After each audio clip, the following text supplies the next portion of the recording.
Om Shanti. Om Shanti. Good morning. आज हम सभी प्यारे बाबा के 15/2022 के महावाक्य सुनेंगे। बाबा ने कहा, मीठे बच्चे, आत्मा रूपी दीपक में योग रूपी घृत डालो तो आत्मा शक्तिशाली हो जाएगी। आत्मा शक्तिशाली हो जावे, इसके लिए बाबा कह रहे हैं, बच्चे योग का घृत आत्मा के अंदर भरते रहो। प्रश्न है, आत्मा रूपी बैटरी में पावर भरने का आधार क्या है? बाबा ने आत्मा को बैटरी बताया है, बल्ब नहीं बताया है ना। बल्ब के अंदर बैटरी से पावर आती है। बाबा कहते, आप आत्मा बैटरी है। आप आत्मा बैटरी में पावर भरने का आधार क्या है? उत्तर है, आत्मा रूपी बैटरी में पावर भरने के लिए बुद्धि योग का बल चाहिए। जब हम अपने बुद्धि के बल पर बाबा से अपने मन को जोड़ते हैं, बुद्धि के बल पर, तब हमारे अंदर बाबा की सर्व शक्तियों की पावर आती है। तो बुद्धि योग का बल चाहिए। जब बुद्धि योग बल से सर्वशक्तिमान बाप को याद करेंगे, तब बैटरी भरेगी। मन केवल संकल्प देता है, लेकिन उस संकल्प का चित्र तैयार करती है बुद्धि। तो जब बुद्धि में मन द्वारा आए हुए संकल्प का हम चित्र बनाकर फिर उसको स्मृति में लेके आते हैं, तब हमें बाबा, परमधाम और अपने आत्मा का ओरिजिनल जो स्वरूप है वो यादाश्त में रहता है और फिर हम बाबा से जुड़ पाते हैं। जब तक बैटरी में पावर नहीं, तब तक ज्ञान की धारणा भी नहीं हो सकती है। जब तक बैटरी में पावर नहीं, तब तक ज्ञान की धारणा भी नहीं हो सकती है। आत्मा में कंप्लीट रोशनी आने में टाइम लगता है। आत्मा में कंप्लीट लाइट आने में समय लगता है। याद करते करते फुल रोशनी आ जाती है। जहाँ बाबा ने हमें केवल 8 घंटा अपनी बैटरी को चार्ज करने का हर रोज कार्य दिया है। तो कल बाबा ने याद का चार्ट पूछा, तो क्या ऐसा चार्ट कल रहा? जहाँ बाबा ने कहा, बच्चे 8 घंटा कार्य करो, 8 घंटा आराम करो और 8 घंटा कर्म योग प्लस योग, दोनों को ही कहा बाबा ने। अगर 4 घंटा बैठक योग हुआ, कितनी अच्छी बात है। और बाकी 4 घंटा जब कर्म कर रहे थे तो उस दौरान बाबा की याद थी, तो वो भी याद के चार्ट में है। तो कोई लिख के लेके आया है? नहीं लेके आए, किसी ने भी नहीं लिखा। रात को सोते समय बाबा को चार्ट नहीं दिया था। बताइए, कौन है ऐसा बाबा का बच्चा जो बाबा की श्रीमत पर तुरंत आज्ञा समझ करके उसका पालन करता है? बाबा बहुत खुश होंगे।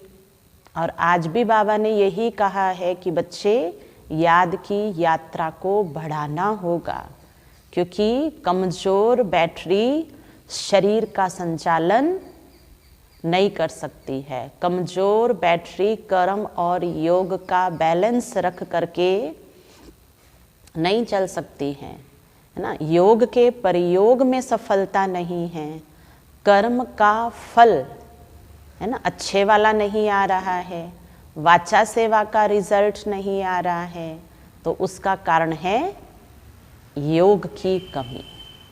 तो हम अपने अंदर योग को बढ़ाएं, बैठ करके खास हम अपने बैटरी को चार्ज करें।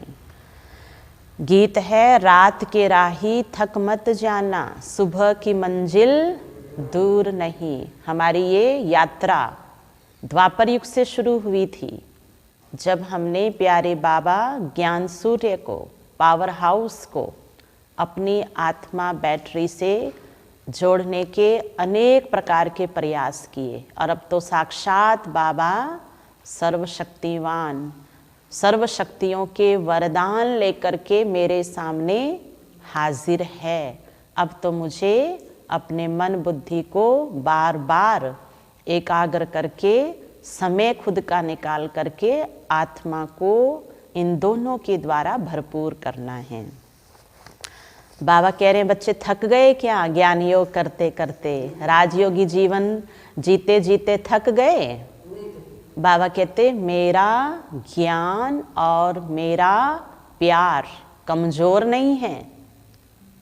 जब आत्मा कमजोर में प्रभु प्यार भर लेते हैं, प्रभु प्यार की शक्ति भर लेते हैं, तो वहाँ तो आत्मा उड़ने लग जाती है।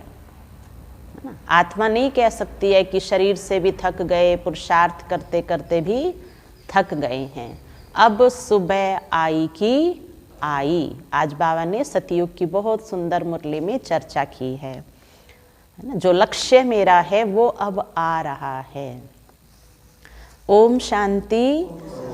बच्चों ने गीत का अर्थ तो सुना कि तुम बच्चे अब दिन में जाने के लिए पुरुषार्थ कर रहे हो।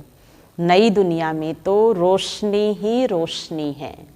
इतना ज्ञान का प्रकाश समझ के रूप में है कि जहाँ कहीं भी हमारे आसपास या खुद के द्वारा कोई ऐसे दुखदाई अज्ञानता के वश होकर के होने वाले कर्म ही नहीं हैं कि जहाँ बोझ महसूस करें, जीवन में तनाव या चिंता हमें लगे। पुरानी दुनिया में अंधियारा ही अंधियारा है। यह है ब्रह्मा की घोर अंधियारी रात। तुम अभी दिन में जा रहे हो। बाप बच्चों को कहते हैं, यह बुद्धि का योग लगाते लगाते थक नहीं जाना। जितना तुम योग लगाते हो उतना सोजरा होता है। देखो चारों तरफ में जो अनेक प्रकार की समस्याओं का, तनाव का अंधेरा है, बाबा कहते आप बच्चों के इस राजयोग के निरंतर अभ्यास के कारण संसार में रोशनी आ रही है। हमारा कार्य अब सफलता की सीढ़ी पर कंप्लीट हो रहा है। आत्मा रूपी दीपक की ज्योत जो उझाई हुई है वह आती जाती है। उस बिजली में तो फट से करंट आ जाती है, परंतु आत्मा में कंप्लीट रोशनी आने में टाइम लगता है, क्योंकि बार बार मन बुद्धि के दोनों तार, देह के रिश्ते, देह की जिम्मेवारियां, देह के कारोबार में तुरंत बाबा से बुद्धि हट जाती है और मन बुद्धि को इन चीज़ों में, बातों में ले जाता है। तो थोड़ी सी चार्ज होती है बैटरी और उतने में ही किसी न किसी से मन जुड़ जाता है तो वो शक्ति भी चली जाती है। तो बाबा कहते बहुत अभ्यास करेंगे तब अंदर शक्ति जमा होगी। परंतु आत्मा में कंप्लीट रोशनी आने में टाइम लगता है, अंत तक फुल आ जाएगी। पर मेरा समय अंत का चल रहा है, ये मुझे याद होगा, तब तो अभ्यास बढ़ाएंगे ना। योग लगाते रहना है। कौन से वाला? शक्तिशाली ज्वाला स्वरूप योग। जिस ज्वाला स्वरूप योग ने क्या किया, मेरे हर उस पुराने संस्कार को मेरे अंदर से जला दिया, जहाँ मुझे अपने देह के, अपने पुराने कर्मों के संस्कार का अब भान भी नहीं है। मेरे अंदर से मुझे लाइट का और अपने कर्मों से श्रेष्ठता का, दिव्यता का अनुभव होता है। क्या ऐसा योग है? ऐसा योग अंदर भरना है। मोटर की बैटरी भी सारी रात भरती रहती है, वैसे यह भी मोटर है, इनसे अब घृत खत्म हो गया है अथवा पावर कम हो गई है। बाबा को तो पावरफुल सर्वशक्तिवान कहा जाता है ना। इस बैटरी में सिवाय बुद्धि योग बल के पावर आ नहीं सकती। सर्वशक्तिवान बाप से ही योग लगाने से सारी बैटरी भरती है। बैटरी भरने के सिवाय नॉलेज भी धारण नहीं हो सकती। घड़ी घड़ी बाबा कहते हैं मुझे याद करो और वर्षा ले लो। मन मना भव, मन को फिर से अन्य तरफ से निकालो और मुझ में लगाओ।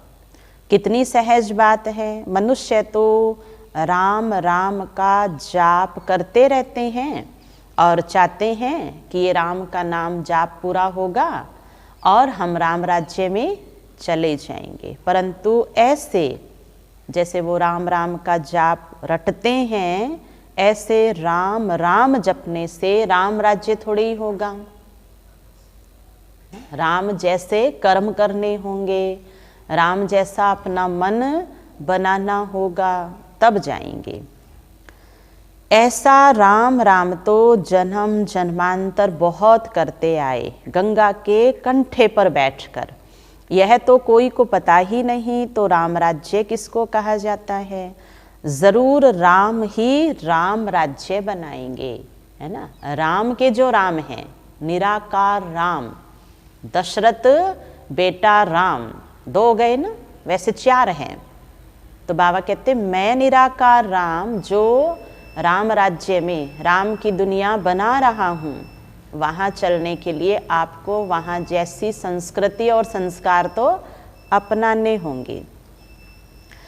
उन्हों की बुद्धि में राम सीता वाला राज्य आ गया है। अब उस राम राज्य में तो राम को ही आराम नहीं था। कहानी सुनी है ना रामायण के अंदर। राम जन्म लेने के तुरंत बाद विद्या ग्रहण करने गए, फिर उसके बाद आते ही घर में तो ठहरे ही नहीं और असुरों का संहार करने लग गए। फिर तो उन्होंने ताउम्र असुरों को जीतने में, परिवार के दुख दूर करने में, अपने राष्ट्र को रावण जैसे असुर से मुक्त करने में सारा जीवन खर्च कर दिया। कुछ पल आए खुशी के और उतने में ही प्रजा ने दोष लगा दिया कि आपकी रानी सीता ठीक नहीं है। तो वो दुख भी महल के अंदर रहते हुए व्यतीत किया और अंत में क्या हुआ, अब तो मैं जा रहा हूँ भाई, बहुत हो गया। वो सीता रानी भी कहती है हे धरती माता, अब मुझे यहाँ से ले चल, मैं यहाँ रह के क्या करूँ। तो सारी जिंदगी उन राम सीता ने तो अपने जीवन में दुख ही दुख देखा। बाबा कह रहे हैं बच्चे मैं ऐसे राम सीता के राज्य की बात नहीं कर रहा हूँ। मैं राम, निराकार राम, सर्वशक्तिवान राम, आप आत्मा रूपी सीताओं को अशोक वाटिका में लेके जा रहा हूँ। अब उस राम के राज्य में तो राम को आराम ही नहीं था। राम राजा की ही स्त्री चोरी हो गई तो प्रजा का क्या हाल होगा। यहाँ भी राजाओं की स्त्री कभी थोड़े ही चोरी होती है। यह लोग फिर राम सीता के लिए कह देते हैं। यह बड़ी समझने की बातें हैं जो बाबा कह रहे हैं। मुझ राम की आप आत्मा सीता और आपको चुरा लिया है ना रावण ने। अब मैं आया हूँ आपको छुड़ाने के लिए। वास्तव में राम तो परम पिता परमात्मा को कहा जाता है। गाते भी हैं तुम मात पिता। अब मात पिता कौन सा जिसके लिए ये गाते हैं, क्योंकि खुद के शरीर के तो माता पिता खुद ही मंदिर में खड़े हैं आसपास, तो भी बच्चे साथ में बोल रहे हैं तुम मात पिता। एक तो है लौकिक मात पिता, उनकी तो यह महिमा नहीं करेंगे। जरूर दूसरा कोई परम पिता है तो जरूर माता भी होनी चाहिए। तो हमारी आत्मा की माता का नाम है जगत माता ब्रह्मा, है ना, ब्रह्मा बाबा, जिसको कल बाबा ने याद किया कि देखो भक्ति में इसको मेरे पास बिठाया है नंदी के रूप में, इसको नंदी गण कहते हैं। और हर कोई आकर के ब्रह्मा माँ के कान में अपनी बात कह करके मेरे तक पहुँचा देते हैं। तो बाबा ने कहा कि निमित्त जो है वो कौन है? बाबा तक आपका संदेश लेकर जाने वाले। बाबा ने कहा लिख करके दे दो, बाबा ने कहा सच्चे दिल से बता दो, तो पाप पुण्य में बदल जाएगा। दिखाया है ना, आग का फूल किस पर चढ़ाते हैं? मूर्ति पर नहीं, शिवलिंग पर चढ़ाते हैं। कोई भी मूर्ति जड़ या चेतन कभी भी आग का फूल लेते नहीं है और ना ही कोई ले जा करके देता है, लेकिन आग का फूल तुरंत शिव के ऊपर चढ़ा दिया जाता है। तो बाबा मैं जो भी हूँ, जैसी भी हूँ और कैसा भी हूँ, मैं आपका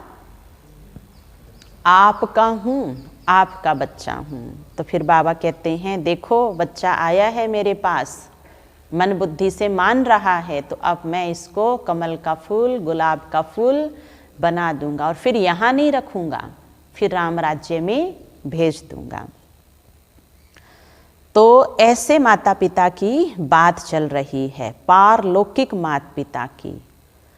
पूछते हैं हु इज क्रिएटर, तो झट कहेंगे गॉड फादर।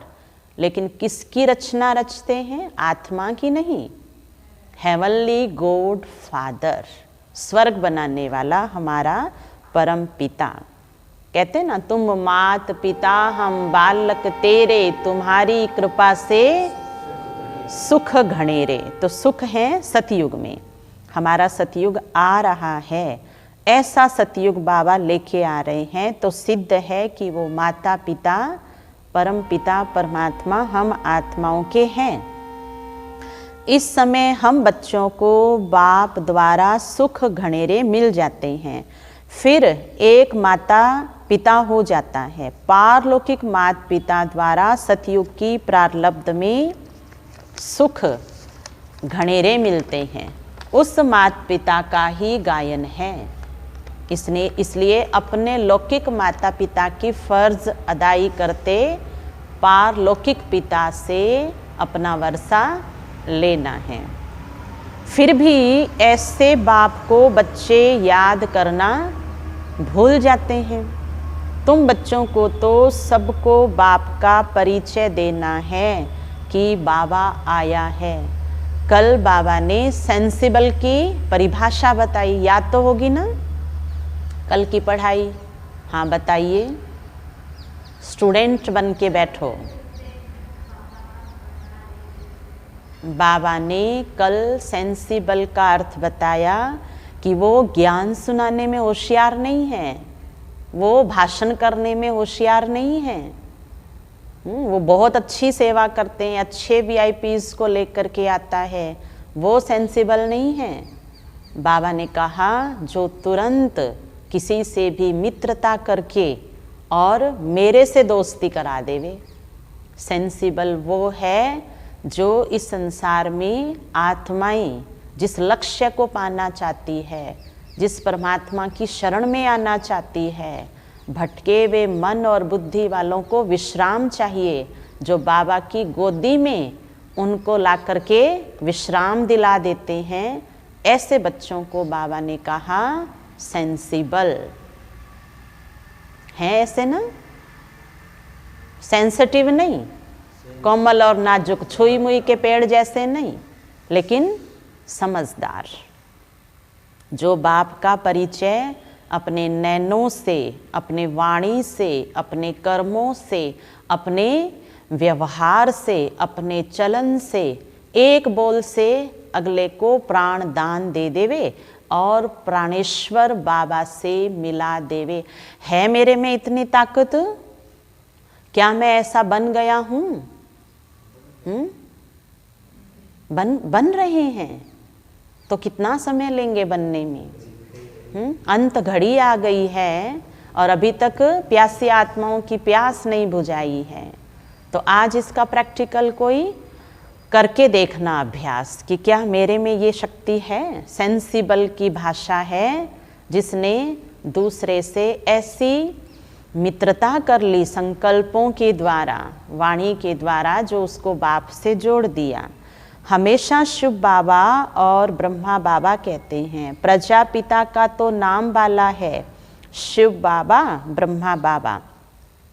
लौकिक बाबा वह पारलौकिक परम पिता, वह फिर माता पिता कैसे बनते हैं? यह बड़ी गुह्य बातें हैं। कोई भी आते हैं, पहले ये पूछो कि परम पिता परमात्मा आपका क्या लगता है, प्रजापिता आपका क्या लगता है। जब अम्बा भी गुप्त है तो यह ब्रह्मा भी गुप्त है। यह ब्रह्मा है बड़ी माँ। लौकिक बाप का तो नाम रूप देश काल सब जानते हैं। अब तुम उनको पारलौकिक मात पिता का नाम रूप देश काल ऑक्यूपेशन बताओ हर एक को। मम्मा की भी यह है बड़ी मम्मा, है ना, ब्रह्मा। बड़ी मम्मा द्वारा बच्चों को एडॉप्ट करते हैं तो मात पिता कंबाइंड हो जाते हैं। इनको मात पिता अथवा बाप दादा भी कहते हैं। किसको समझाने की बड़ी युक्तियाँ चाहिए, जो रोज़ मुरली में भिन्न भिन्न प्रकार की अन्य आत्माओं के हिसाब की बाबा पॉइंट्स बताते हैं, तो वो युक्ति ही अगली आत्मा को मुक्ति दिलाती है। बड़े बोर्ड पर लिखना चाहिए, निराकार परमपिता परमात्मा को सब याद भी करते हैं, परंतु ये नहीं जानते तो वह माता पिता है कैसे। इतनी भी मनुष्यों की बुद्धि नहीं चलती, क्योंकि बातें हैं बहुत विचित्र। और ये बनाई किसने है ना? बाबा ने नहीं बनाई है। सत्य कभी विचित्र नहीं होता है, सत्य कभी उलझा हुआ नहीं होता है, सत्य कभी भटकाता नहीं है। सत्य ये नहीं कहता है कि बेअंत है, सत्य ये नहीं कहता है कि नाम रूप ही नहीं है। ये है हमारी अल्प बुद्धि की विचित्रता, जहाँ हमने जैसा जो अनुभव किया, जिस युग में हमने जो देखा, जो किया, जो पाया और कह दिया कि भगवान के बारे में तो कोई नहीं जानता है।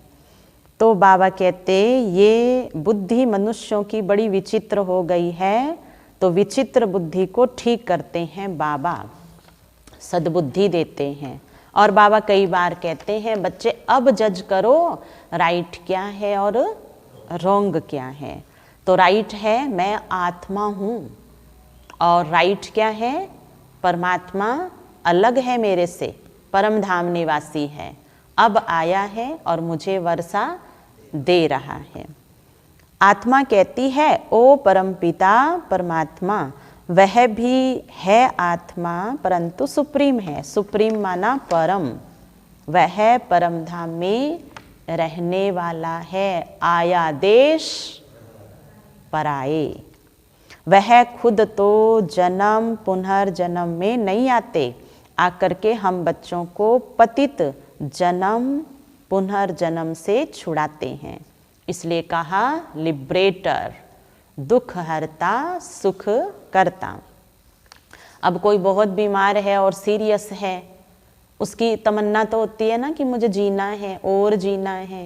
126 साल का हो गया हूँ, अब 130 साल का होना चाहता हूँ। तो वो किस चीज़ से मुक्त होना चाहता है? बीमारी से, कि बीमारी ठीक हो जाए, न कि वो शरीर से अलग होना चाहता है। तो ऐसी मुक्ति बाबा देते हैं और कहते हैं पुत्रवान भव, आयुष्मान भव, संपत्तिवान भव। लेकिन एक भव पक्का करोगे तो भव भव हो जाएगा। और वो कौन सा भव है? मन मना भव। और मन को मद्याजी भव, है ना। मन को मेरे में लगाओ और मेरे में लगा करके जब तैयार हो गया तो सतयुग के लक्ष्य में लगा दो कि मैं सच में ही कहीं राम राज्य में नहीं आ जाऊं। राम राज्य माना 14 कला वाला राज्य। मुझे तो श्री कृष्ण के राज्य में आना है, 16 कला संपन्न बनना है। पतित आत्मा को ही पावन आत्मा बनाते हैं शिव बाबा, इसलिए उनको पतित पावन कहा जाता है। मनुष्य तो राम सीता का भी अर्थ नहीं समझते। वास्तव में सब भक्तियां सीताएं हैं। कल ब्राइड्स थी और आज भक्तियां हैं। याद करती है एक साजन परमात्मा को। बाबा कहते हैं बच्चे, इस समय सारी दुनिया में रावण राज्य है। हर घर में, हर मन में रावण का राज्य चल रहा है। काम, क्रोध, लोभ, मोह, अहंकार, ये सब है रावण। सिर्फ लंका में नहीं है, रावण को जलाते भी यहाँ हैं। लंका हिंदुस्तान में नहीं, वह तो बोधियों का अलग खंड है। तो इस समय सारी दुनिया रावण के बंधन में है। लेकिन बंदर नहीं थे रावण की दुनिया में। बंदर किसके साथ में थे? राम के साथ थे। तो निराकार राम शिव बाबा के साथ मैं आत्मा अब बुद्धिवान के साथ रह करके बुद्धिवान बन रही हूँ और सर्व आत्माओं को रावण के कैद से मुक्त कर रही हूँ। आधा कल्प है राम राज्य, आधा कल्प है रावण राज्य। आधा कल्प दिन और आधा कल्प रात, ये सब बातें बुद्धि में रखने की है। इस समय तुम रावण पर विजय पा रहे हो। कौन से वाली? जो मेरा जन्म सिद्ध अधिकार है। जिस दिन हम भगवान की गोदी में आए उस दिन से विजय का तिलक बाबा ने मेरे मस्तक पर लगा दिया। तो रात्रि सोते समय भी ये संकल्प कभी नहीं भूलना, सर्वशक्तिवान बाबा मेरे साथ है और विजय मेरा जन्म सिद्ध अधिकार है। जो पूरी विजय पाएंगे वही मालिक बनेंगे। सतयुग आदि में लक्ष्मी नारायण का राज्य था। उन्होंने यह स्वर्ग की प्रारब्ध कहाँ से और कैसे पाई? सतयुग में मनुष्य बहुत थोड़े होंगे, लाखों की अंदाज में होंगे। जमुना के कंठे पर राजधानी होगी। भाई सब कहाँ चले गए हैं? बाबा ने कहा बच्चे संगम युग को छोड़ दो, अब चलो मेरी उंगली पकड़ो और आ जाओ मेरे संग संग। कहाँ? पुष्पक विमान में बैठ करके स्वर्ग में आ जाओ। हम तो अब भी जाएंगे और आगे भी रहेंगे। हर कल्प में हम हमारी दुनिया में सुख के राज्य में आ जाएंगे। तो चलो, नींद नहीं करना, अब सुस्ती नहीं करना। बाबा हाथ पकड़ के लेके जा रहा है। तो चलो चलते हैं। बुद्धि के बल पर मन को बाबा को सौंप कर सतयुग में चलते हैं। वहाँ कितने हैं? लाखों हैं। जमुना के कंठे पर राजधानी है। वहाँ कोई विकार होता ही नहीं है, है ना? बेकार, जो बेकार विकार है वो वहाँ नहीं है। कहा ही जाता है संपूर्ण निर्विकारी। बच्चे भी योग बल से ही वहाँ पैदा होते हैं। विषय विकार गंध नहीं है। वहाँ रोना पीटना कुछ नहीं होता। हाय बच्चा नहीं है और हाय बच्चा चला गया, हाय अब मेरा क्या होगा, ये हाय हाय सब खत्म हो जाएगी। क्योंकि अब कौन सी धुन बज रही है मन में? एक ही तो धुन है, हैं? वाह बाबा वाह, वाह मेरा भाग्य, वाह वाह मेरी नई दुनिया, वाह। इतना तो सरल और सहज एक ही गीत बाबा ने पक्का कराया है। तो जो अब वाह वाह करता है वो अब भी रोता पीटता नहीं है। क्योंकि वो वाले संस्कार बनेंगे कहाँ? यहाँ बनाने ये संस्कार, वाह वाह। और जो रोने पीटने की बातें आती है ना, कई प्रकार की समस्याएं आती है दुखदाई, उनको बाबा ने, ब्रह्मा बाबा ने भी तो पार किया है ना। दादियों ने भी तो अनेक कठिनाइयों का सामना किया है। दादियाँ तो सामने थी और आप तो पीछे हैं, तो पीछे वाले को तो इतना नहीं कष्ट सहन करना पड़ता, हमें तो बना बनाया रास्ता मिला है। तो बाबा ने परसों कहा था, सी फादर सी मदर, ब्रह्मा बाबा और मम्मा को याद करो। जब भी कोई कठिनाई आवे, गृहस्थ जीवन की है तो ब्रह्मा बाबा की बातें याद करो, और कुमारी जीवन है तो मम्मा को याद करिए, कैसे उन्होंने अपने लक्ष्य को प्राप्त किया। और पता है, अब तो उनको याद करने से हमें उनकी शक्ति और मिल जाती है। क्यों? क्योंकि ब्रह्मा बाबा और मम्मा दोनों एनी टाइम तैयार हैं हमारी सेवा में, क्योंकि वो जगत पिता और जगत माता अब भी है। उनका जन्म नहीं हो गया है कि जो उन्होंने, उस प्रजापिता ने हम प्रजा की, पहले क्या करो, पहले हर आत्मा को मेरे से जोड़ो, पहले ये बाप का संबंध निकालो तो माँ का और वर्षे का संबंध निकलेगा। एक अलफ को भूलने से ही सब कुछ भूले हैं।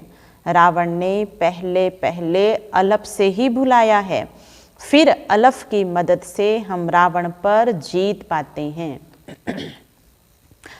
समझाने की पॉइंट्स तो बहुत है, अभ्यास करें तो, है ना, कहते हैं ना, जस पात में पात, पात में पात, केले के पत्ते में पत्ता, पत्ते में पत्ता, तस ज्ञानी के बात में बात, बात में बात, बात में बात। और कौन से वाली? मन को मोहने वाली, अतीन्द्रिय सुख देने वाली, सबका भला करने वाली। तो क्या ऐसा मेरा मनन है?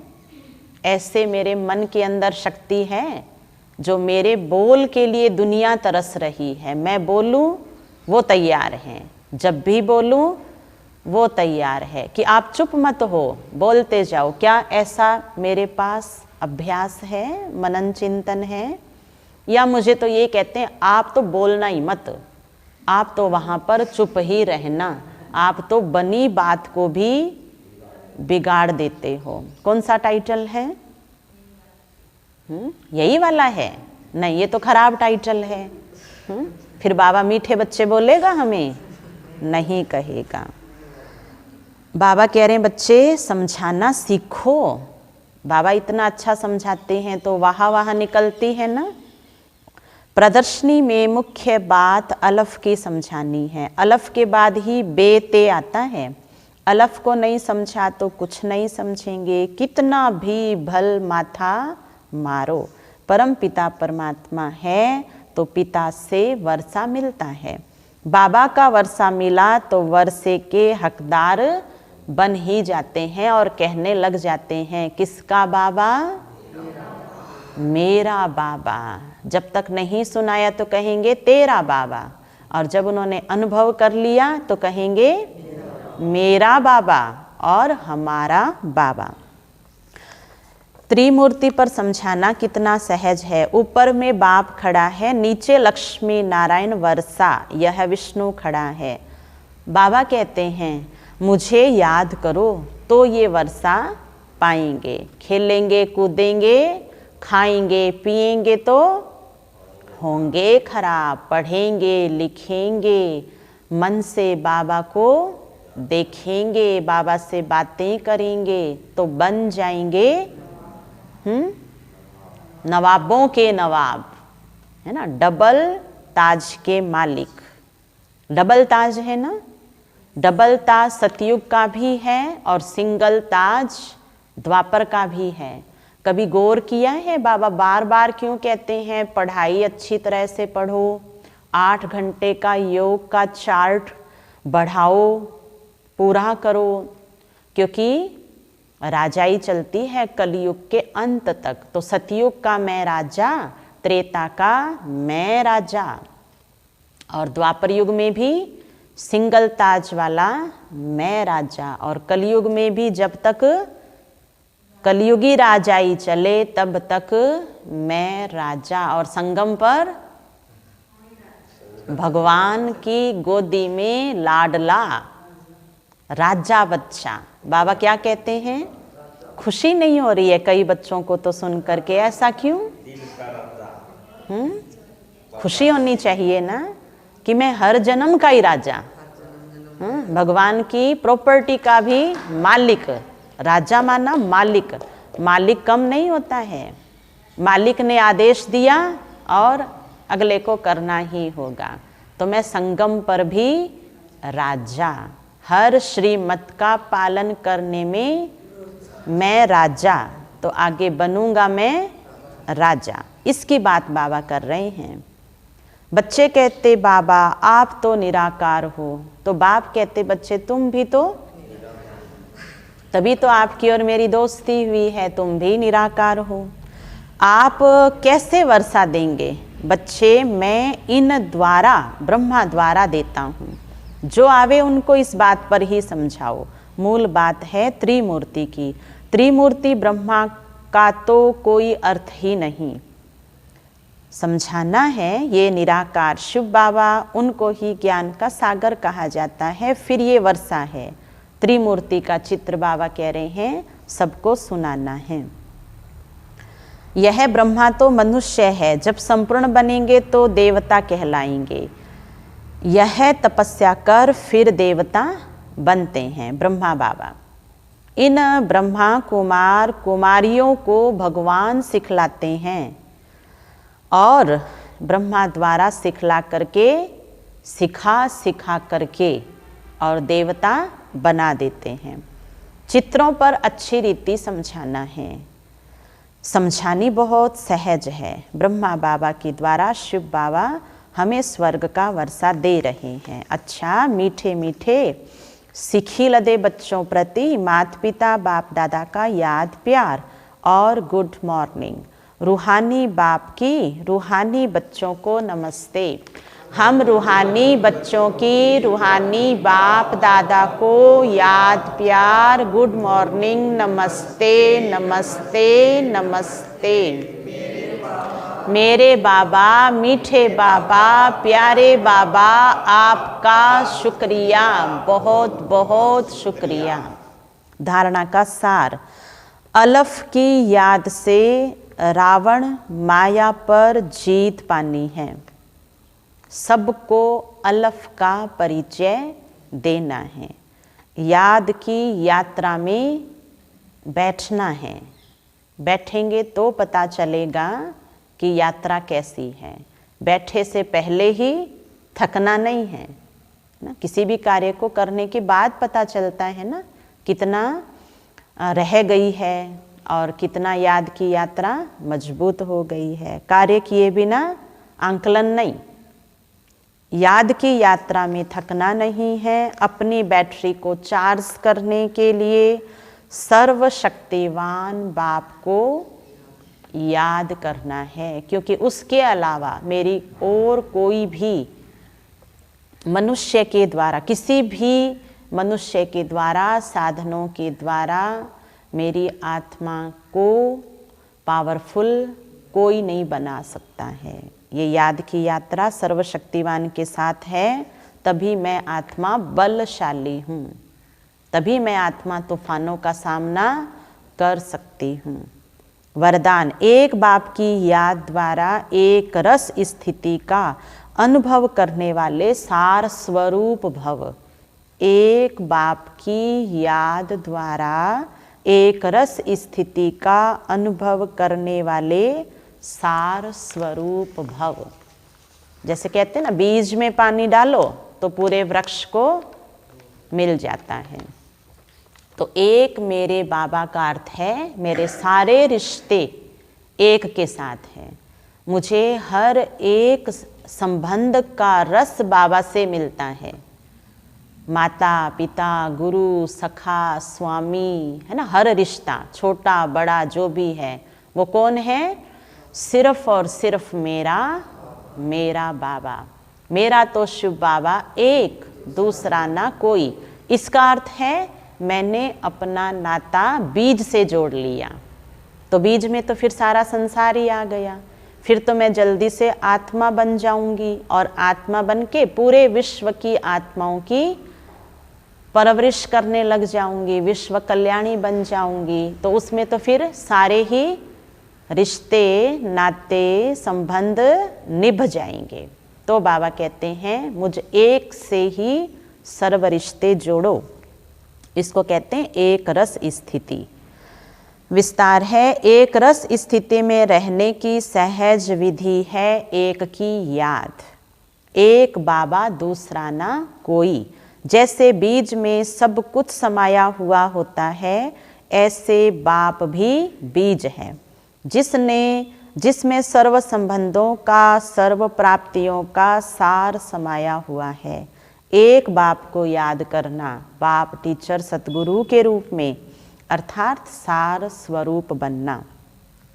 तो एक बाप दूसरा ना कोई, यह एक की याद एक रस स्थिति बनाती है। जो एक सुखदाता बाप की याद में रहते हैं, उनके पास दुख की लहर कभी नहीं आ सकती। उन्हें स्वप्न में भी सुख के, खुशी के, सेवा के और मिलन मनाने के आते हैं। उन्हें स्वप्न भी, आज सपना कौन से वाला देखना, नहीं तो देखना ही नहीं, सोना ही नहीं है। कौन सा सपना आना चाहिए आज? सुख का, खुशी का और सेवा का। दूर दूर जा रहे हैं, बड़ी बड़ी सभाएं लगी हुई है और मैं सबकी सेवा कर रहा हूँ। परमात्मा का परिचय सबको दे रहा हूँ। और भीड़ तो इतनी है कि बस कभी सोचा ना देखा, इतनी भीड़ मेरे चारों तरफ है। सपने की बात कर रहे हैं बाबा, स्थूल में नहीं। आज सपने में ऐसी भीड़ देखना। और मिलन मनाने के स्वप्न आए। हर सपने में क्या है? आज मैं बाबा मिलन कर रहा हूँ। और आज का दिन विशेष हमारे लिए खुशखबरी का दिन। आज कौन आ रहा है? मेरा प्रीतम आ रहा है ना, मेरा साजन आ रहा है, मेरे मन का मीत आ रहा है, मेरे सुखों का भंडार आ रहा है, मेरी खुशियों का खजाना आ रहा है, मेरा मनमोहन आ रहा है। कौन आ रहा है?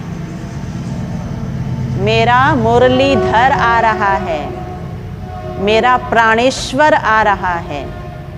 जो मेरा है वो मेरे पास आज आ रहा है। तो आज दिन भर में खुशी के घुंघरू मन और बुद्धि दोनों पैर के बांध बांध के और खुशियां मनानी हैं। मेरा बाबा मेरे लिए आ रहा है, मेरे लिए मेरा अपना बनाने मुझे आ रहा है, मेरे को सब कुछ देने मेरा बाबा आ रहा है। जो मेरा था वो मेरा होने आ रहा है, जो मेरा था वो मेरा बनने आ रहा है। ऐसे संकल्प सारा दिन रहेंगे तो देखना कैसी आज बाबा से मीठी मुलाकात, शक्तिशाली मुलाकात होती है। फिर उसके बाद सेवाएं तो हो ही जाएंगी। स्लोगन है, श्रेष्ठ आशाओं का दीपक जगाने वाले ही सच्चे कुल दीपक हैं। बाबा की आशाएं श्रेष्ठ हैं, सब में सबसे अच्छी है। बाबा कहते बच्चे आप ठीक रहा करो, आप अच्छे कर्म करा करो, क्योंकि आपके अच्छे कर्म, आपका खुशनुमा चेहरा, आपका शांत चित्त, आपकी नम्रता का व्यवहार पूरे जग को बांट रहा है, पूरे जग का कल्याण कर रहा है। ऐसे मैं ब्राह्मण कुल का श्रेष्ठ कुल दीपक हूँ। कुल को कलंकित करने वाला नहीं, लेकिन कुल का दीपक बन करके सबका कल्याण करने वाला, सबके कलंक मिटाने वाला। मैं ऐसा आज्ञाकारी, वफादार और ईमानदार सच्चा कुल दीपक हूँ। आज इस शुद्ध संकल्प के साथ और अंदर बाबा को आज मिलना है, वो प्यार भरे बाबा के शब्द याद करते हुए श्रेष्ठ ऊंची स्थिति बनाना है। अच्छा, ओम शांति।